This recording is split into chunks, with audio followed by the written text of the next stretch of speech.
Hello viewers, on behalf of India Sentinels, I, Sandeep Mukherjee, welcome you to our video series Strategy with Bhaduri. These would be a round of discussions with the retired Colonel Rajendra Bhaduri on strategic and defense issues. For the first episode today, we fall back on the current hot topic in India, the LAC issue with China. Before coming to today's episode, I'd like to take you back to the days when this particular conflict originated way back in the 1950s. Our then Premier Pandit Jawaharlal Nehru in Parliament made a statement. On the 4th of September 1959, Nehru said, "Now it is a question of fact whether this village or that village or this strip of territory is on their side or on our side. Normally, wherever these are relatively petty disputes, well, it does seem rather absurd for two great countries immediately to rush at each other's throats to decide whether 2 miles of territory are on this side or on that side. And especially 2 miles of territory in the high mountains where nobody lives. But, now here comes the clincher, but where national prestige and dignity is involved, it is not the 2 miles of territory. It is the nation's dignity and self respect that becomes involved. And therefore, this happens. This is exactly what Jawaharlal Nehru told the Lok Sabha, that's the Indian Parliament, on September 4, 1959. And that brings us directly to the conflict today. In view of the current global, geostrategic, and local issues, how things stand, and most important, or let's say more important than how things stand today, is what's going to happen, what is the way out. And we take you to Colonel Rajendra Bhaduri to discuss on this. We have Colonel Rajendra Bhaduri, retired, on this first episode of Strategy with Bhaduri. He will share with us his take on the recent military standoff in eastern Ladakh between India and China. He will share with us the possible conflict scenarios, particularly in view of the most recent and contemporary of all military combats, that's between Azerbaijan and Armenia, which he has studied deeply. So over to Colonel Bhaduri. Hi, good evening. How are you? We are all very good, sir. Looking forward to your take. Yeah, so where do you want it to start? We should actually start from where the whole confusion started in Ladakh, right? Means back to 19th century, when the whole thing during the Dogra rule or the Sikh Empire history. Sir. Okay. I would think that, of course, along with that introduction, if you could, enlighten our viewers, because people have been talking a lot about possible conflict scenarios in view of their experience of the 1962 war. Everything goes back and harks back to what happened in 62. So now that we have the frame of reference of a very contemporary conflict, the weaponry used, technology used, so how do you see the current conflict, the possibilities in view of the contemporary technologies as in evidence? Correct. See, the genesis of the conflict goes back to the campaign by General Zorawar in 1840s, where he marched through Ladakh, annexed Ladakh from Tibet. All right. Then in 1841, the Tibetan army, with the help of the Chinese Imperial Army, they counterattacked and pushed back the Sikh forces beyond Ladakh. They came and occupied Ladakh. So now that is the historical background of Ladakh. Now, when the British defeated the Sikh army, they got control of the complete erstwhile Sikh imperial territory, which included the territories of Jammu, Kashmir, Ladakh, Gilgit, Hunza, all these areas.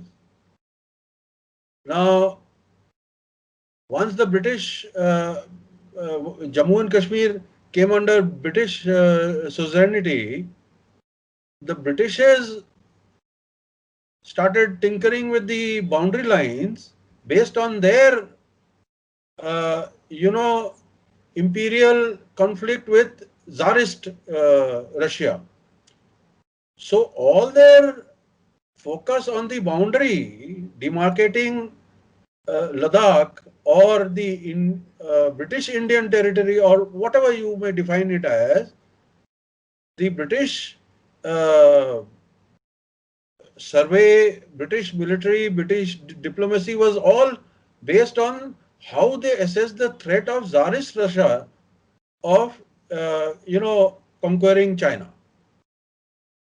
Now that resulted in two, three different lines, and ultimately the British, actually what we know as the Aksai Chin area, ultimately the British categorized it as terra incognita, means unrecognized territory. The only two defining points was the Pengongso Lake in the south and Karakoram Pass on the north, which the tripartite, the British, the Tibetans, and the Chinese imperial government, all three were in consonance or in agreement on these two geographical marker points. Now that is why today, despite all the line of actual control and all this confusion, Karakoram Pass sector, that small little portion, is actually international boundary. It is not line of actual control. The reason being that in mid 1800, the Chinese imperial government had actually demarcated the boundary between Ladakh, Tibet, and Xinjiang province, and had placed its boundary marker pillar in Karakoram Pass. So Karakoram Pass is not under dispute. That is how Karakoram Pass is actually international boundary. The Chinese also don't. Now the whole dispute is between Karakoram Pass in the north and Pengongso in the south, and the bulge which we see on the map, which we have come to know as Aksai Chin. So even south of Bangkok, the Spangur area is also under dispute, sir. Oh, that is actually technically not south. That you can say is nearly contiguous. It is more towards east of Pengong. Yes, Pengongso is a huge, long 140 odd kilometers lake, out of which only 40 odd kilometers with us and 100 kilometers inside China. Spangur and that small little area which goes up to Demchok is which also contains Chushul and Phukche.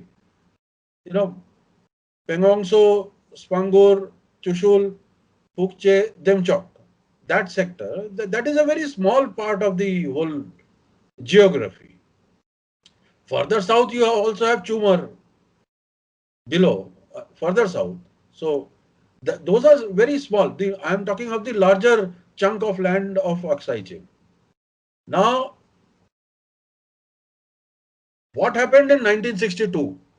There is a line till which the Indian and Chinese army faced off in 1962, means where the war finished.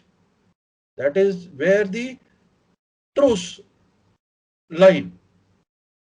And there is a line which is further west of the 1962 line, which the Chinese claim. You getting my point?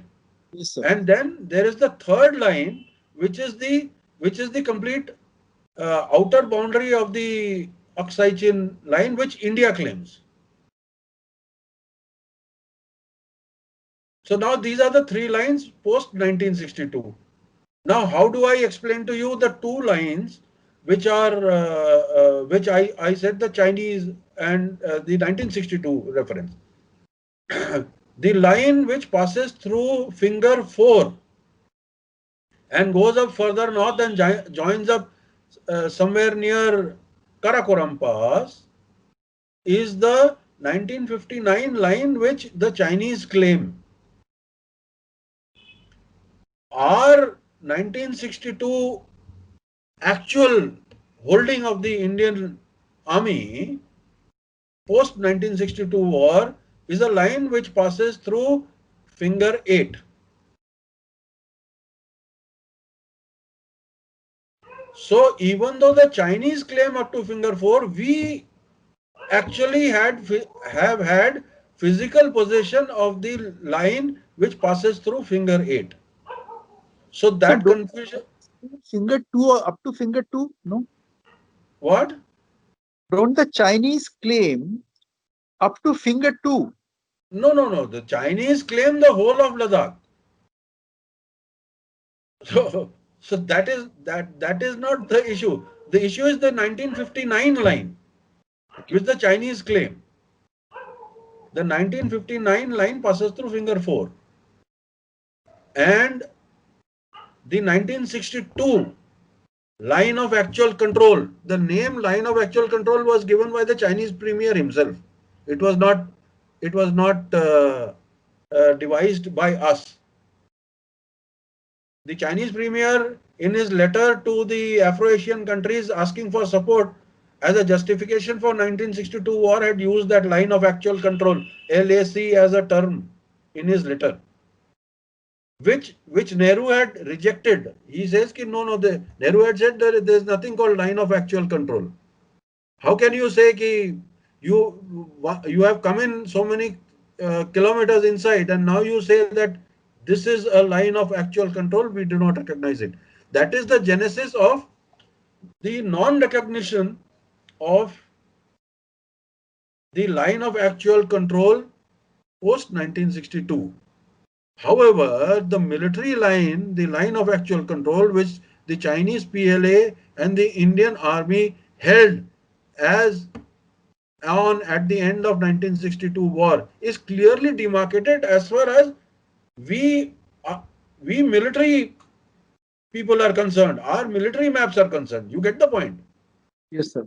Now what is happening in the recent times in this current in 2020, since the month of May and June, the Galwan Valley incident, etc., what has happened is, surprisingly, it is our own Indian people who are willingly or for whatever reasons, including certain veterans, are somehow accepting the 1959 line, claim line of China through finger 4 and justifying their claim by saying that the gap between finger 4, that is the 1959 Chinese claim line, and the 1962 line of actual control is by various names. Uh, what demilitarized zone or no man's land or and some buffer zone. Yeah, buffer zone. I don't know, some various funny terminologies have come up. Okay, now how do we claim the outer boundary of Aksai Chin on our map? There is a reason to that. Indian Army patrols actually used to go up to the outer boundary of Aksai Chin area and patrol that area. Immaterial that there were no permanent military bases, etc. Prior to 1965 war, from 1947 Indian Army to 1962 war, we used to actually go up till the last point in that area, up to points like Lanakla, etc., and Haji Langar, etc. You get my point? Lanakla to the south and Haji Langar to the north. Kizil Langar? Kizil Langar is further to the west. Lanakla is further to the east. I am talking of the outer boundary of Kurnak Fort yeah, on the Kurnak. east.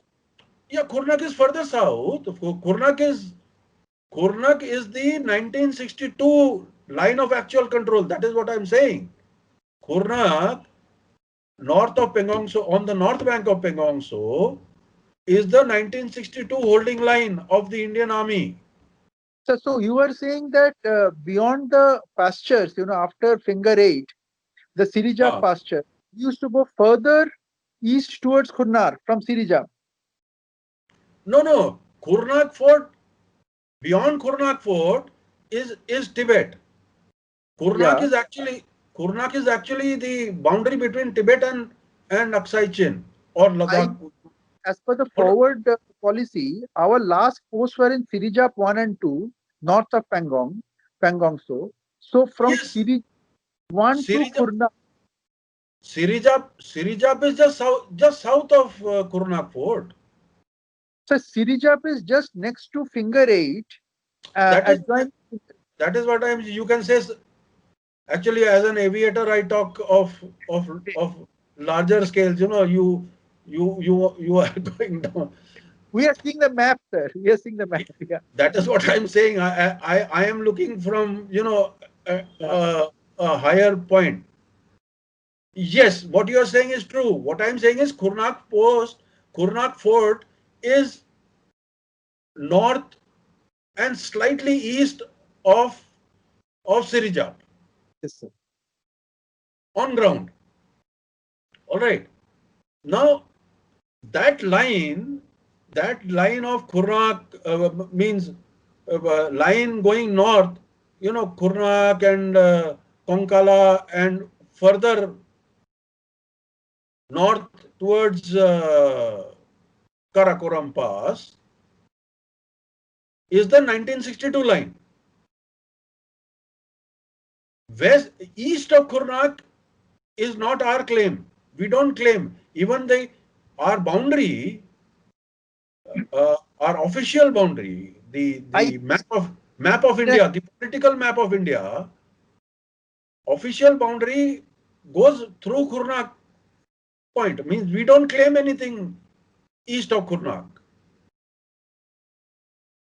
You get my point, what I'm saying? There is, Yes, sir.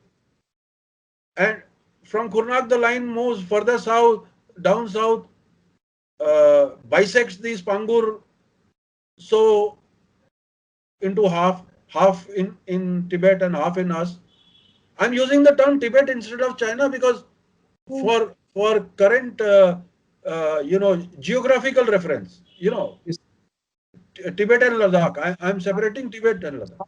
We started calling it Tibet. What? I think it's high time once more we started calling it Tibet instead of calling it China. No, there is a slight problem there. I will explain. It will be an interesting thing for you to think over and a food for thought for the viewers.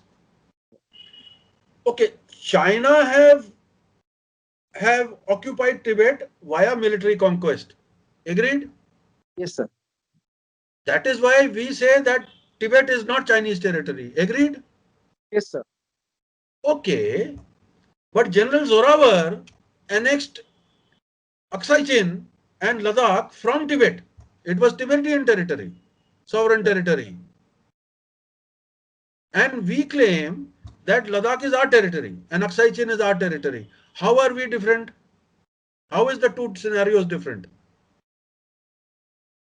So I am saying at one point that has to stop. At one point in time, even Afghanistan was India's, Kandahar. So No. all Afghanistan was never India. So let us forget. We should not go into uh, so much of history. The point is that if we take the geopolitical boundary of the princely state of Jammu and Kashmir, now the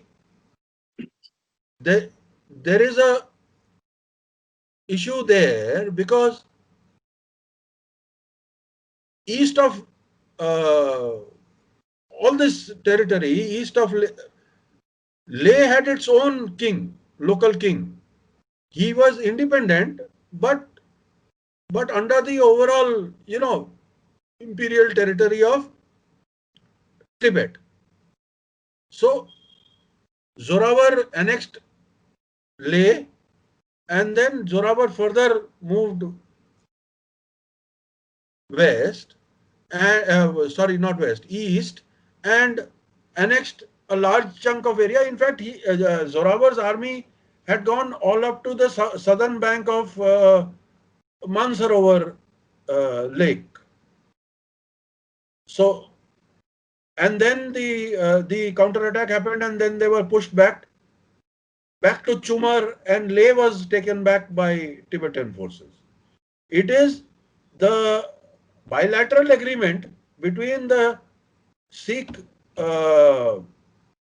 empire, the Tibetan and Chinese, a kind of trilateral agreement where they decided that this natural boundary will be the boundary between the Sikh empire and the Tibetan Chinese empire. So that So is how Ladakh so that was a settled fact in modern times. Let's call it. Let's start from there.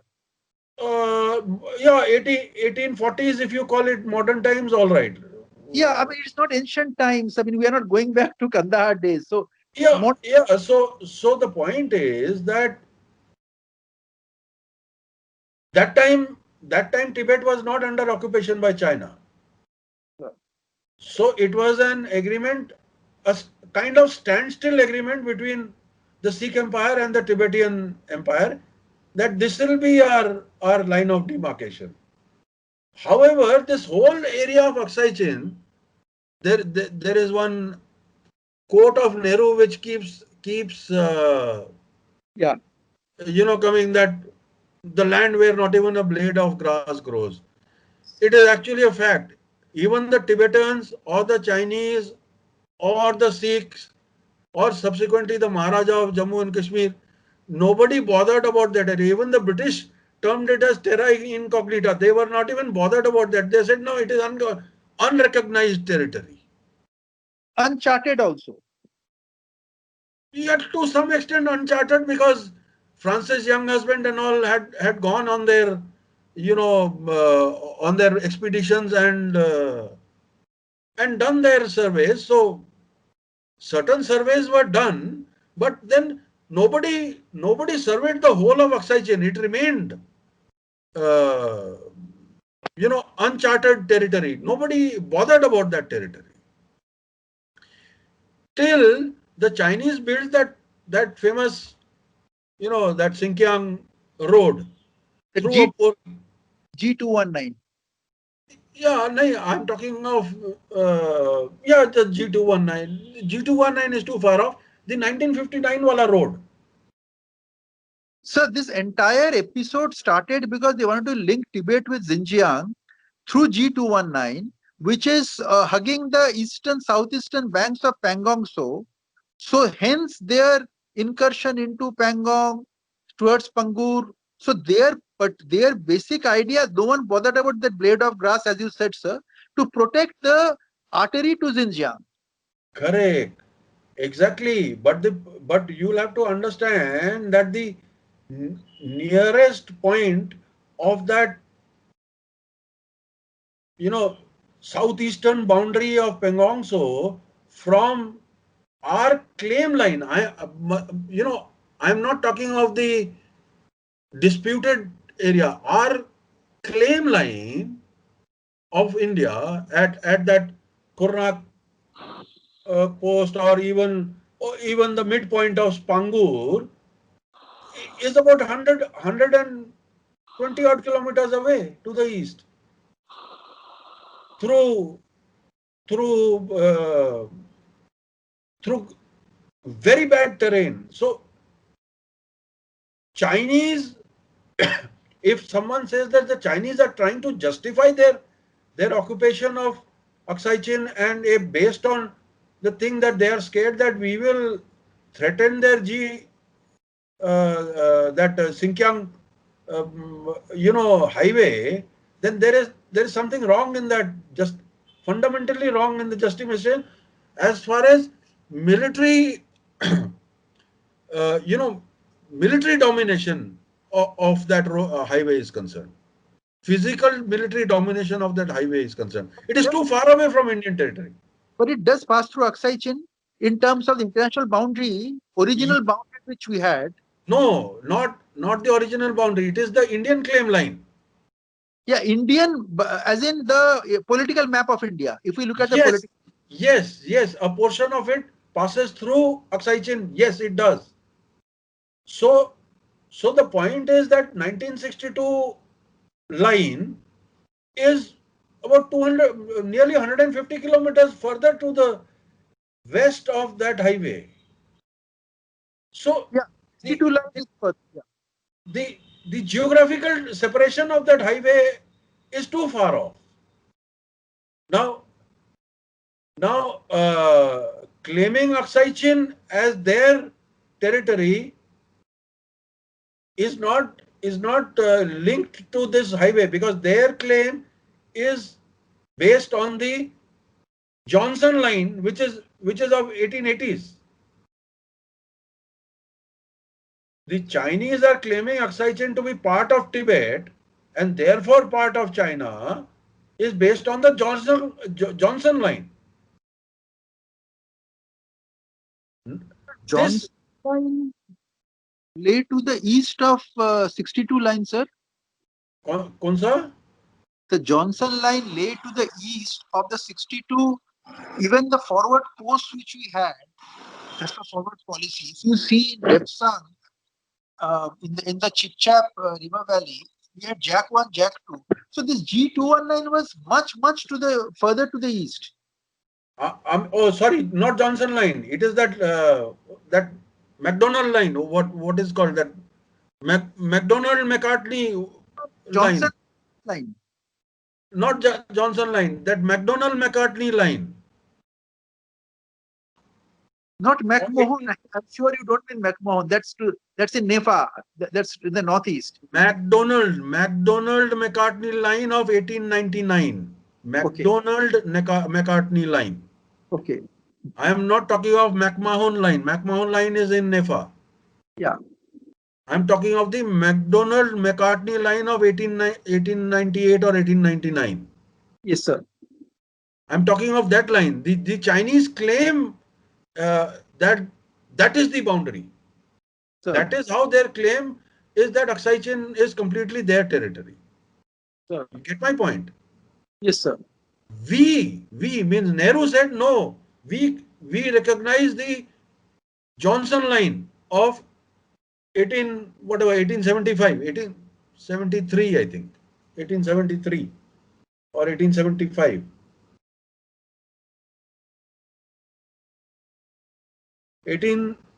Johnson line is 1865.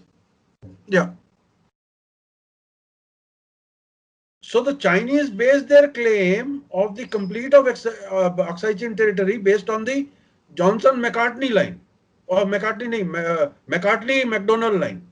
Sir, can I just share the screen with you to show this, so that it will become easier for you then? Yeah. I'll share the screen, sir.